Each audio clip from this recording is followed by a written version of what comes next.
Sa oras na ito ay ating sasagutin ang isang nagpakilala po na mangangaral dyan sa social media at binaluktot yung Aklat Katoliko. Ito yung kanyang video. Po natin ang Aklat ng Katoliko, ang bagong daan ng krus. At mayroon po itong Nihil Obstat, si Jose Abriol at imprimatur na si Jaime Cardinal Sin. Dito po sa page 6, ganito po ang nakasulat sa page 6. Sapagkat sa pamamagitan ng iyong mahal na krus, iniligtas mo ang sandaigdigan.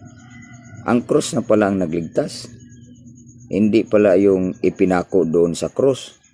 Tama ba mga kapatid na sangayon ba kayo na ang nagligtas sa atin ang krus? Ayan, ginamit niya ang Aklat Katoliko pero sa kanya palang pronunciation mga kapatid at mga kaibigan, hindi yun Nihil Obstat, yan ay Nihil Obstat.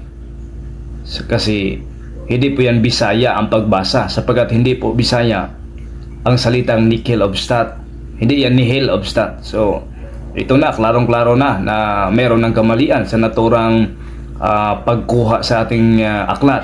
Nakasulat umano na sapagkat sa pamamagitan ng iyong mahal na cross iniligtas mo ang sandaigdigan. Ang kanyang interpretasyon ay hindi umano si Jesus ang tagapagligtas kundi ang cross.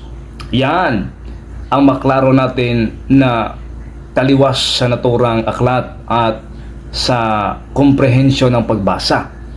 Bakit? Hindi ba alam ng naturang mangangaral na mayroong salitang mo sa pamagitan ng iyong mahal na cross? Sino itong iyong? Si Kristo. Iniligtas mo. Sino yung nagligtas? Si Jesus. Iniligtas mo ang sanlibutan, sandaigdigan.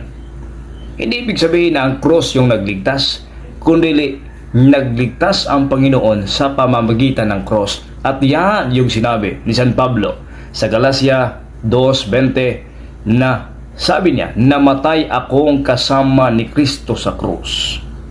Yan yung tunay na paliwanag. Magandang araw.